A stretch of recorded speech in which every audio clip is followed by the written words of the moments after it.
और रात को नींद खुलने के बाद मेरे को ऐसा लगा कि कोई घर के बाहर मुझे आवाज लगा रहा है, घर के बाहर कोई आवाज लगा रहा है। तो मैं उठ के आया, मैंने देखा तो ताला खोल के देखा तो घर के बाहर कोई नहीं था। फिर मैं दोबारा अपने कमरे में आया और मैं दोबारा आके सो गया। फिर मुझे किसी ने आवाज लगाई बाहर से आवाज लगाई तो मेरी नींद खुली। दोबारा इतनी जोर से आवाज आई, मैं गया, बाहर जाके मैंने वैसे ही झांक के देखा तो चूंकि स्ट्रीट लाइट जलती है तो वहां कुछ जो भी कोई होता दिख जाता, लेकिन फिर दोबारा कोई नजर नहीं आया। तो मैंने सोचा कि पता नहीं कौन आवाज लगा रहा है, क्योंकि मैं काफी भूत प्रेत बाधाएं काटता रहता हूं और काफी कुछ ऐसे काम करता रहता हूं कि जिससे मेरे को तो हुआ ये कि मैं आके मैंने कहा आपकी दबे आवाज आएगी, तो मैंने कहा मैं तुरंत जाके देखूंगा। फिर मैं जाके लेटने की मैंने कोशिश करी तो मुझे नींद नहीं आई। फिर थोड़ी देर बाद आवाज आई मेरा नाम लेके, महाराज जी। अब की बार मैंने सोचा कोई मुझे परेशान कर रहा है, लेकिन मैंने घड़ी में टाइम देखा तो 2:30 पौने 3 बज रहे थे। तो मैंने कहा ऐसा कौन हो सकता है आवाज लगाने वाला, या तो कोई परेशान आदमी होता है तो मैं किवाड़ खोल के आ ही जाता हूँ, रात को भी आ जाता हूँ। रात को भी मैं लोगों की सेवा करता हूँ, रात को भी कई वक्त लोग मेरे घर पे आते हैं। तो मैंने सोचा कि मैंने ऐसा लगता है कि कोई मुझे पुकार रहा है, और मैं ये भी समझ में आ गया कि कोई आदमी नहीं है, कोई आत्मा या कुछ और चीज है जो आवाज लगा रही है बार बार और मुझसे कुछ चाह रही है। लेकिन फिर मैं काफी देर तक जगता रहा और 5 बजे तक मैंने इंतजार किया, चूंकि 4:30 बजे 5 बजे तो मैं उठ ही जाता हूं नियमित रूप से, तो कोई आवाज नहीं आई। उसके बाद क्या हुआ कि दूसरे दिन अचानक मेरे पास एक 11 बजे फोन आया। बोला महाराज जी हमारे कमरे के बाहर नींबू आधा कटा हुआ नींबू, सिंदूर लगा हुआ और 2 लौंगे पड़ी हुई हैं और हमारी बहू बेहोश हो गई है।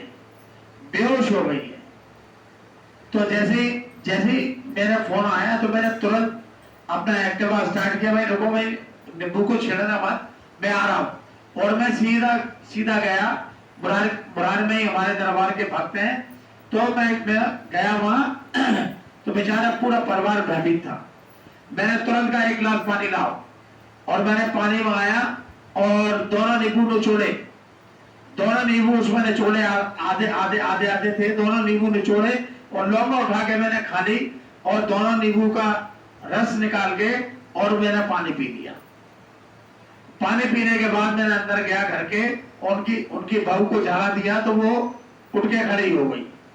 अब देखिए मैं जयकारा किस बात का बोलना चाह रहा हूं कि उनने मेरे से कहा महाराज, बड़ा हमारे घर के बगल में एक बहुत बड़ा तांत्रिक रहता है, हाँ वो महाराज हमको परेशान करता है। तो मैंने कहा कहाँ है वो? बोला जी अंदर किवाड़ लगे हुए हैं। तो मैंने जोर से किवाड़ खटखटाए, तो किवाड़ खटखटाए। थोड़ी देर बाद किवाड़ खोले तो एक सज्जन थे, गले में माला डली हुई थी, तिलक लगाए हुए थे। मैंने चलो अंदर चलो।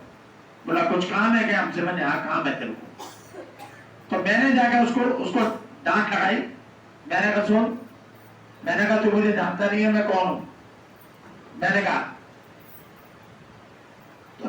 साल मुझे पता लगा वहां पर कि उसका बेटा 1 महीने पहले मर गया था, तो वो रात को मेरे को आवाज लगा रहा था बार बार बार बार अपने घर बनाने के लिए, क्योंकि ना उसके बाप ने तांत्रिक क्रिया करी थी।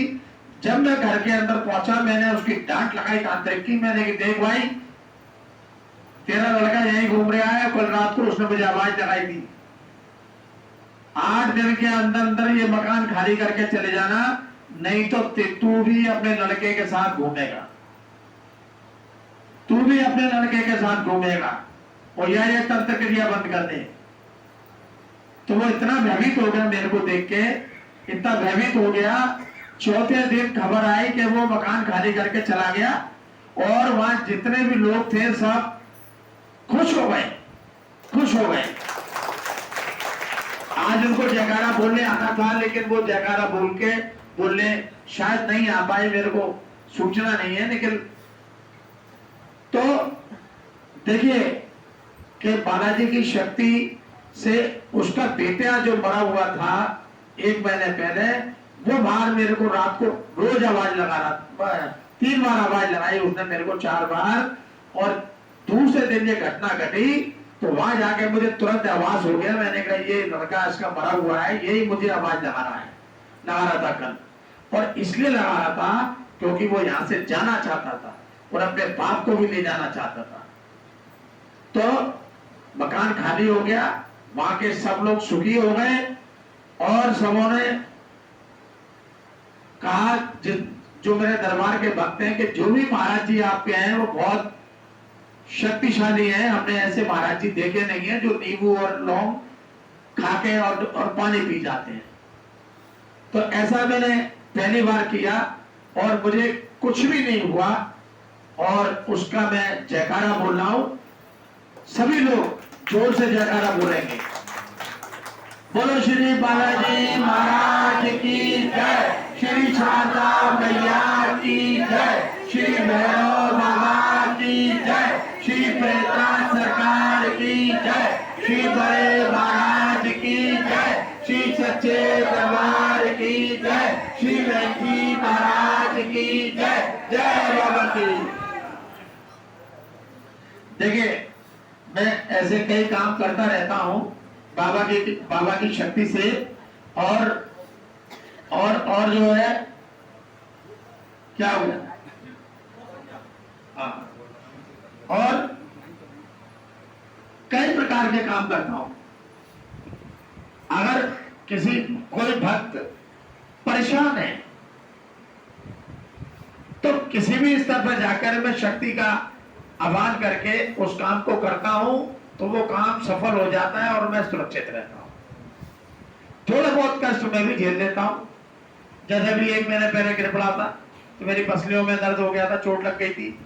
मेरा पांव में भी अभी तक बना हुआ है, लेकिन हुआ कुछ भी नहीं, बच गया। पसली का दर्द भी ठीक हो गया, मेरा पैर भी ठीक हो गया।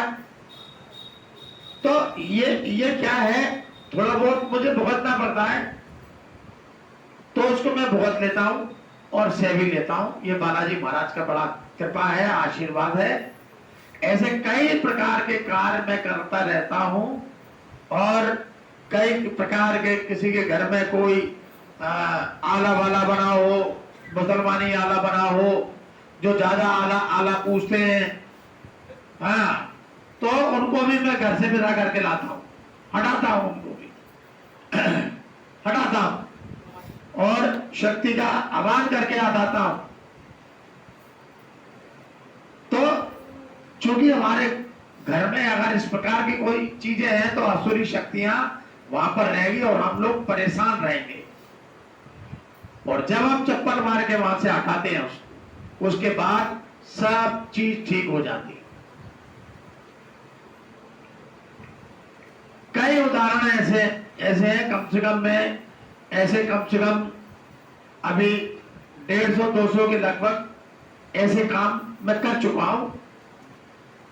लोग डरते हैं, लेकिन हमको डर नहीं लगता। बालाजी की शक्ति साथ में रहती है तो हम उसको सफल कर देते हैं। अगर किसी के घर में इस प्रकार की चीजें हो तो वो निश्चित हो गया हमें बताया और उसको हम हटाएंगे जाके, क्योंकि हम लोग हिंदू हैं, हमको हिंदू देवी देवताओं की पूजा करना चाहिए, हमको दरगाहों पर नहीं जाना चाहिए। अभी अभी अभी पिछले गुरुवार को एक हमारे दरबार के पंडित जी थे जो कभी कभार आते हैं, तो मैं खड़ा हुआ था तो वो कह रहे, वो रेवड़ी ले रहे थे, रेवड़ी ले रहे थे, तो मेरे उनने पैर छुए। मैंने कहा पंडित जी क्या हाल चाल है? बोला महाराज कुछ नहीं, जरा मैं वहां जा रहा था दरगाह कमाल खा की, तो मैंने कहा प्रसाद ले जाऊं। मैंने कहा सुनो पंडित जी, आज के बाद दरबार में आना मत, न देखना मेरे को, या तो दरगाह पूजो या बालाजी पूजो, दोनों चीजें एक साथ नहीं चलेंगी। बोला महाराज मैं तो पहले से ही वहां दरगाह में जाता हूं, आपके दरबार में बाद में जोड़ा हूं। मैंने कहा ये निर्णय तुमको करना है। हम लोग, हमारे हिंदू देवी देवता बहुत शक्तिशाली हैं, और मुसलमानी लोग भूत प्रेत बाधा जिन्न खबीस बनकर बैठे हुए हैं। मैंने कहा अगर तुम जाओगे तो दरबार मत आना, और दरबार अगर आ गए तो लटक जाओगे। तो उसने चुनाव किया कि महाराज मैं जो पहले से कर रहा हूं मेरे को वही करने दो, मैं दरबार नहीं आ पाऊंगा। मैंने बहुत अच्छी बात कही, तुमने बहुत अच्छी बात कही। तो ऐसे भी लोग हैं, एक मुसलमान तो कोई दरगाह मस्जिद पर नहीं जाता है, कोई नहीं जाता है, केवल नमाज पढ़ने के लिए उनके स्थान बने हुए, वही नमाज पढ़ने जाएं तो जाएं, नहीं तो जमीन पर बैठ के ही पढ़ लेते हैं। किसी के घर में भी अगर इस प्रकार की कोई चीजें हों, लोड़ी नहीं पूजना चाहिए। ये भी असुरी शक्ति है। जिनके आप पुष्टि है वो निर्णय करें कि आपको बालाजी को पूजना है या लोड़ी को पूजना है। ये चीज मैं बताता रहता हूं। एक भी हाथ में दो तलवार नहीं रहेंगी। दूसरा, हमको बालाजी महाराज की शरण में जितने भी भक्त लोग आते हैं और लगातार आएंगे भी, तो अगर किसी के घर में ऐसी चीजें हों तो हमें बताएं, हम उसको दूर करेंगे, तो घर में और भी ज्यादा सब चीजें ठीक हो जाएंगी। तो मैंने जो जयकारा बोला वो आप लोगों की समझ में आ गया कि किस स्तर पर जाकर हम अपना कार्यक्रम चला रहे हैं, और शायद ही ऐसा कोई होगा कि जो इस तरीके के कार्यक्रम करता हो। हाँ बोलो, आवाज नहीं आ रही तो बहुत धीरे बोलती हो, ना तो तुम्हारे गले में आवाज है ना कुछ है। बोलो। लोहड़ी और कालका एक नहीं है। कालका भैया माँ काली है, और वहां पर भिंड के आगे उनका स्थान है, उनको बोलते हैं कालका, ठीक है। लोहड़ी अलग होती है, वो नरवर की पुष्टि है ना, नहीं पुष्टि, ये तो बाद में अभी 10 साल से लोगों ने जोड़ दिया लोहड़ी कालका। दोनों अलग अलग हैं, दोनों अलग है। वो नटनी है, ये माता भैया है। भिंड के आगे कालका, ये माता भैया है, माँ काली है, वो तमाम लोगों की कुल देवी है वो। लेकिन 10 साल पहले उन्होंने देखा जब लोहड़ी का पूजना काम हुआ तो उन्होंने लोहड़ी कालका, एक नटनी प्रेतनी माता के बराबर नहीं बैठ सकती। माता रानी बहुत शक्तिशाली है। सिवाय परेशान होने के जो लोग लोहड़ी पूछते हैं वो हमेशा परेशान रहते हैं।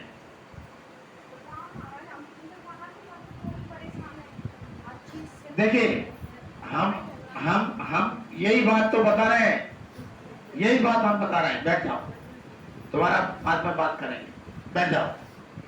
तो कोई मुझे ऐसा अभी तक नहीं मिला जो लोहड़ी को पूछ के सुखी हो।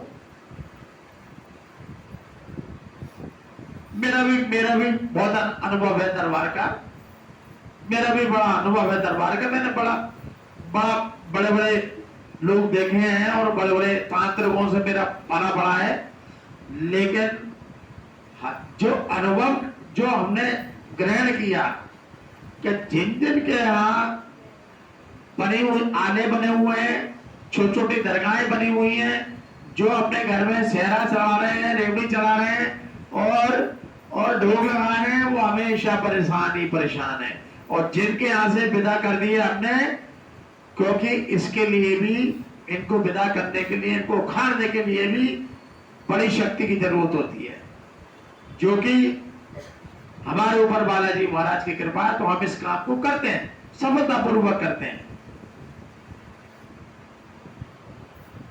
ये बैठी है, इनकी बेटी के दोनों थे, कमाल का बाबा और लोहड़ी दोनों थे। दोनों को चप्पल मार के निकाल के लाया मैं, जो बैठी हुई है दोनों को। अजय बैठा हुआ लड़का 2 साल पहले इसके घर से आने में रात को 10 बजे जूते मार मार के वहां से निकाल के लाया और नल्ले में फेंका मैंने। ये भी इसने भी बता दिया। तो ये मेरा अभियान चल रहा है। और देखो उसके बाद सब कुछ ठीक हो जाता है। इसकी बेटी जगाना बोल गई कि जब से कमाल का बाबा महाराज जी ने हटाए हैं और लोहड़ी को हटाया है, जब से घर में सब ठीक हो गया। ये बेटी है उसकी माँ, आज आई नहीं है वो, नहीं पैसा आती है वो। और ये बेटा लड़का, इसकी शादी जब भी हुई और काम जब भी हुए, जब उसको हटाया हमने वहां से, इसके घर से हटाया, तो चप्पलें मार मार के हटाया। तो इस काम के लिए शक्ति की जरूरत होती है। आजकल छोटे मोटे शक्तिधारी तो दबटी जाएंगे, जो अपने आप को बड़े बड़े वो समझ रहे हैं। अगर जरा ऐसा एक काम करके बता दें तो निपट जाएंगे। किसी ने प्रयास किया था, वो कैंसर से मर गया बेचारा, फिर उस जगह को हमने हटाया वहां से। तो ऐसी कई चीजें हम दरबार में बताते हैं और आगे भी बताते रहेंगे कि आप लोगों को, अगर हम लोग हिंदू हैं, हमारे हिंदू देवी देवता बहुत हैं, उनको करिए। चलिए अब मैं आपको कुछ और चीज बता दूं। देखिए बहुत से लोग भ्रम में ना पाए। आज 14 तारीख है, 15 तारीख है। कल जो है शरद पूर्णमासी है। कल जो है शरद पूर्णमासी है, शरद पूर्णमासी। और पुराने जमाने में हमने भी ये सब देखा है, हमारे घर में भी।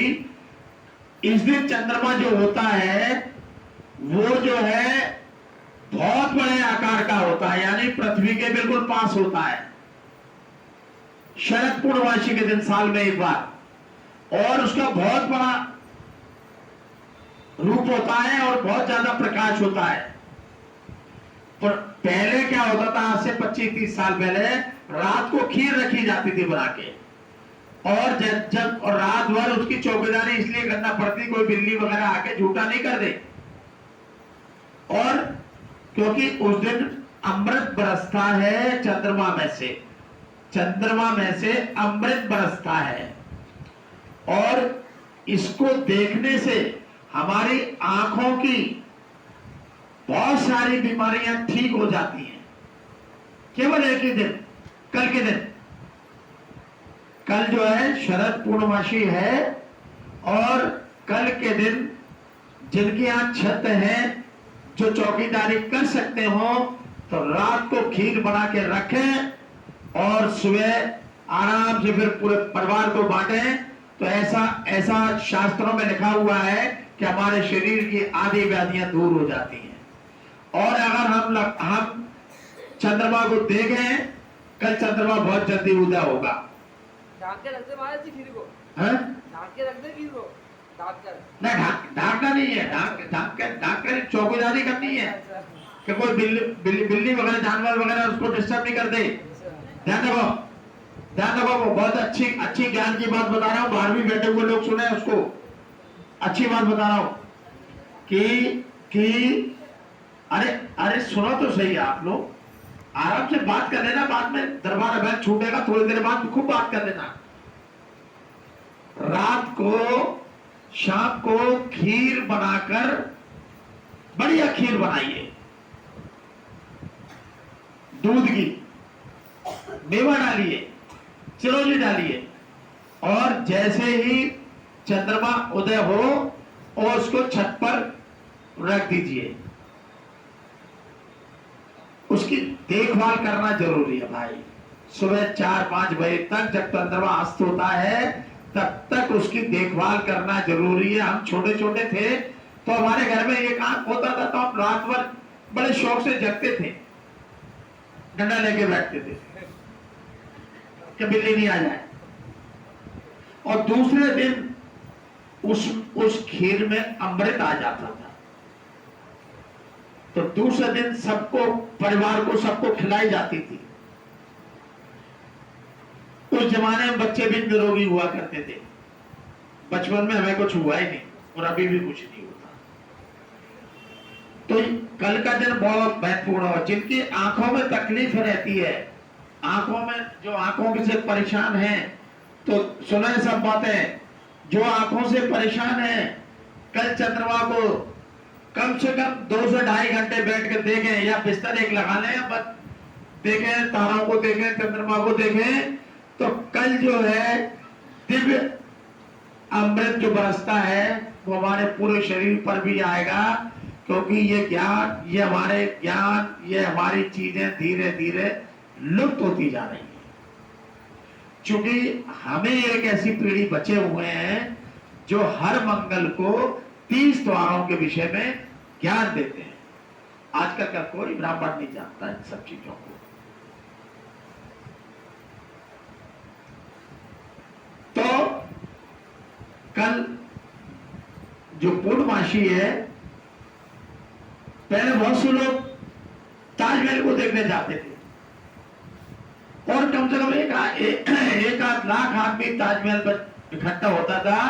और ताजमहल में क्या था, जब चंद्रमा निकलता था तो चमक सी होती थी, तो लोग कहते वो चमकी, वो चमकी। इसी प्रकार हमारी आंखों की दृष्टि भी बढ़ेगी, और अगर हम खीर रखे, चौकीदारी भी करते हैं, किसी को बैठा, किसी को ऐसे आदमी जिम्मेदार को जो सोए नहीं, हाँ, तो और कल अगर हो सके तो 2 या 2.5 घंटा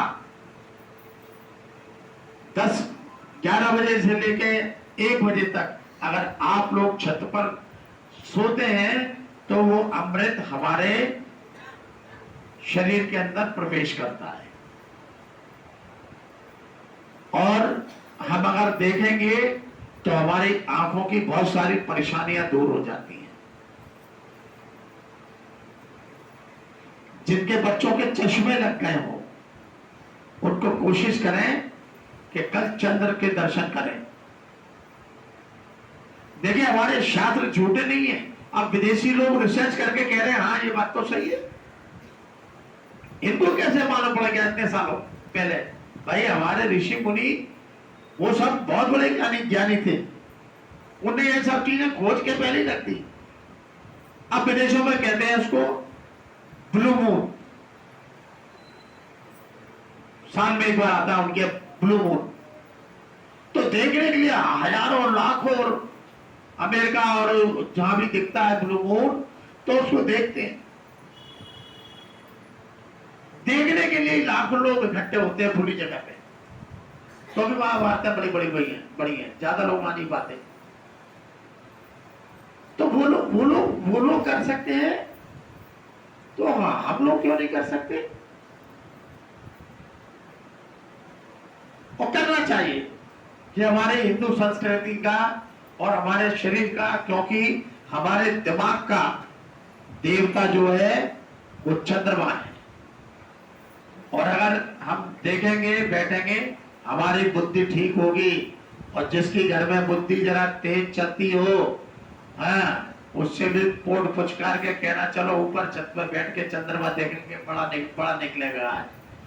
देखिए उसकी बुद्धि देखिए कितनी अच्छी तरह से ठीक होती है, क्योंकि मस्तिष्क का देवता है चंद्रमा भाई, मस्तिष्क का देवता है चंद्रमा। हमारे मस्तिष्क, अरे हम तेरे पागल को चंद्रमा दिखाओ कल 3 घंटे 4 घंटे, वो ठीक हो जाएगा। ये शास्त्रों में लिखा हुआ है, कोई नई बात मैं नहीं बता रहा। और 20 तारीख की करवा चौथ है, ये तो सबको मालूम है। अब बहुत से लोग योग गिनते महाराज महाराज,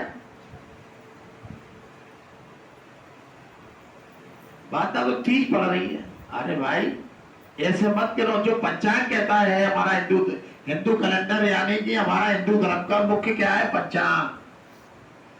पंचांग से ही हमारे 30 त्योहार निर्धारित होते हैं।